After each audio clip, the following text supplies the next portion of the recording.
नमस्कार, मैं प्रीति और आप देख रहे हैं the face of India news. देश में कोरोना की मार के चलते इसका सबसे ज्यादा प्रभाव मध्य वर्ग के परिवारों पर हुआ है। लोगों के पास अब पैसे नहीं हैं क्योंकि कोरोना ने उनका धंधा छीन लिया है। लेकिन बात करें स्कूल वालों की तो उनकी मनमानी ने ये दबाव और बढ़ा दिया है।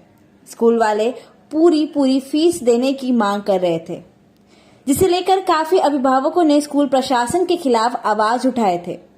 फिर भी मजबूरी में आकर अभिभावकों ने पूरी फीस भर दी थी और कितने बच्चों की पढ़ाई भी छूट गई। अब स्कूल बंद है तो सरकार के आदेश के अनुसार सभी बच्चों की पढ़ाई ऑनलाइन की गई, जिसके बाद काफी बच्चों को पढ़ने में दिक्कत आ रही है, जिसे लेकर स्टूडेंट फेडरेशन ऑफ स्कूल ने सांता क्रूज के मुंबई यूनिवर्सिटी के सामने मोर्चा किया।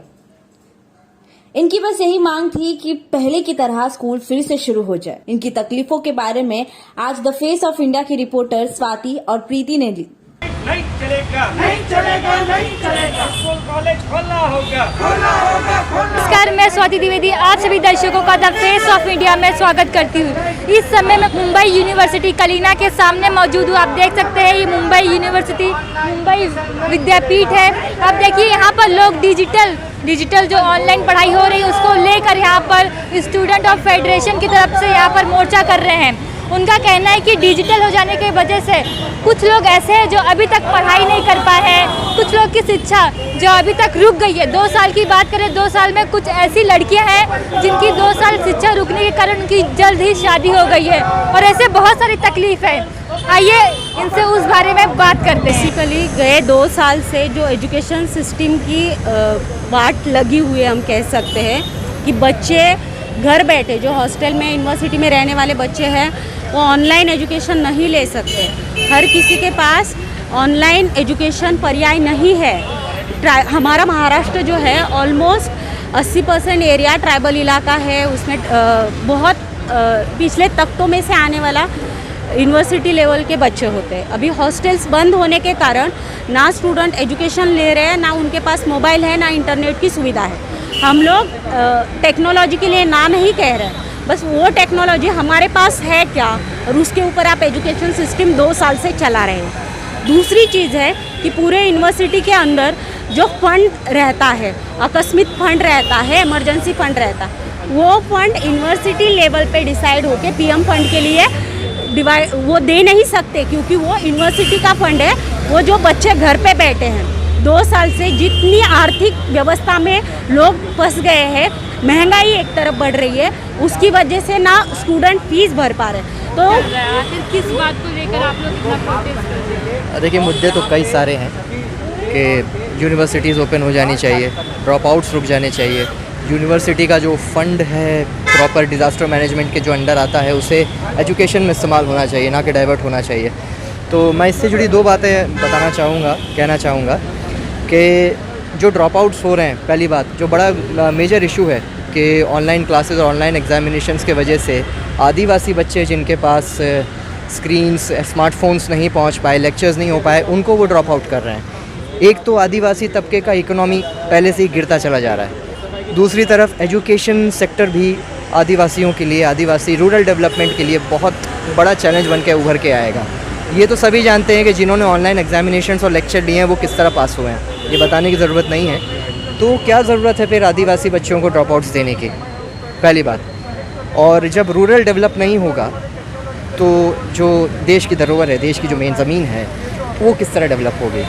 दूसरी बात मैं ये कहना चाहूँगा कि जितने भी सो कॉल्ड सिविल सोसाइटी में रहने वाले सो कॉल्ड फिलॉन्थ्रोपिस्ट, डॉग शेल्टर वाले युवा हैं, वो हमारे साथ आएँ, जुड़ें, हमारी मदद करें, संख्या बढ़ाएं, ताकि रूरल डेवलपमेंट अगर होगा, अर्बनाइजेशन रुकेगा, तो उनको कभी डॉग शेल्टर बनाने की ज़रूरत पड़ेगी नहीं। ये काम वैसे भी बीएमसी का है, उनकी ब्रीडिंग वही देखा करती है, तो उनसे डिमांड करें इस बारे में। हमें यूथ की ज़रूरत है। यूथ अगर सही डायरेक्शन में जाएगा तो देश सही डायरेक्शन में जाएगा। और जिस तरह के से अर्बनाइजेशन आजकल हो रहा है, आजकल नहीं, मान लीजिए 20-25 सालों से जिस मिसगाइड तरीके से ये डेवलपमेंट हो रहा है, इसे डेवलपमेंट का नाम दिया जा रहा है, ये एक तरीके से एक डिस्ट्रक्शन है कल्चर, हेरिटेज, लाइवलीहुड का है, लाइफस्टाइल का, हर तरफ पर ये चीज़ें भारी पड़ रही हैं। तो अगर आदिवासी बच्चों का ड्रॉप आउट होता है या फंड जो यूनिवर्सिटी डिज़ास्टर मैनेजमेंट का डाइवर्ट करके उन्हीं बच्चों की पढ़ाई में नहीं लगाती है, तो एक तरीके से महाराष्ट्र को खुद नुकसान पहुंचाने वाली ये नीति है। शिवाजी हमेशा किसानों के और आदिवासियों के साथ खड़े रहे हैं और शिवाजी के नाम पर ये ऐसा करेंगे तो जाहिर है कि कुछ आगे डेवलपमेंट का या ब्राइट फ्यूचर का आउटलुक तो खड़ा होने वाला है नहीं। Student federation of India Mumbai committee की तरफ से ये आंदोलन हो रहा है। ये जो आंदोलन है वो कॉलेज फिज़िकली रीओपन होना चाहिए और कोविड के सारे प्रोटोकॉल फॉलो करके ये स्कूल खुलना चाहिए, कॉलेजेस खुलना चाहिए, यूनिवर्सिटी खुलना चाहिए। साथ ही साथ ये जो ऑनलाइन एजुकेशन है और साथ ही साथ जो एग्ज़ाम फ़ीस ले रहे हैं और ऑनलाइन एजुकेशन का जो सेस लगा रहे हैं वो माफ़ होना चाहिए। इसीलिए हम लोग ये मांग आपके माध्यम से इसके सामने रखना चाहते हैं, यूनिवर्सिटी के सामने रखना चाहते हैं और इसीलिए हम लोग यहाँ पर जमा हुए हैं। हम जो है मुंबई विद्यापीठ का यहाँ पे निषेध करते हैं। SFI निषेध इसलिए करता है कि मुंबई विद्यापीठ ने खुद ने सोचना चाहिए था, जो 10 रुपये लेती है स्टूडेंट से। अभी लाखों विद्यार्थियों से हर साल 10 रुपया लिया जाता है आपातकाल फंड के इसमें, तो वो जो 10 रुपया है वो आज विद्यार्थियों की ज़रूरत है उसकी। उनका शुल्क माफ़ करो, उनका फीस माफ़ करो। बहुत सारे विद्यार्थियों का कोरोना में उनके माँ बाप गुजरे, अभी कोकण विभाग में पूर्व परिस्थिति आया है, तो लोगों के पास पैसा नहीं है फीस भरने के लिए। हमारा जब से पैंडेमिक चालू हुआ है सबसे ज़्यादा सफ़र जो हुए हैं वो स्टूडेंट्स हुए हैं। हम लोगों का हमारे पास लाइब्रेरी का एक्सेस नहीं है, हमारे पास इंटरनेट का एक्सेस नहीं है। हमारा एक दिन में अगर एक क्लास होता है तो हमारा डेटा पैक ख़त्म हो जाता है, क्योंकि नहीं चल रहा, उतना सस्टेन हम कर ही नहीं सकते। हम एक साल से ऊपर से हम स्टूडेंट्स ने सबसे ज़्यादा सफ़र करा है।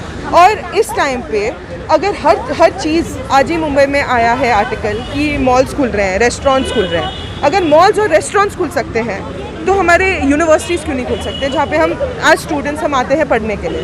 तो ये सवाल है कि हम प्रायोरिटाइज़ क्या कर रहे हैं। हम एजुकेशन हम अपने यूथ का एजुकेशन प्रायोरिटाइज़ नहीं कर रहे, जो इंडिया का नया फेस बनना चाहते हैं। तो ये एक सोचने की चीज़ है कि हमारा जो डिजिटल डिवाइड जो बढ़ते चला जा रहा है, एजुकेशनल डिवाइड बढ़ते चला जा रहा है, किस हद तक बढ़ता चला जा रहा है, ये हमें आज स्टूडेंट्स हमें सवाल उठाना चाहिए और हमें सोचना चाहिए।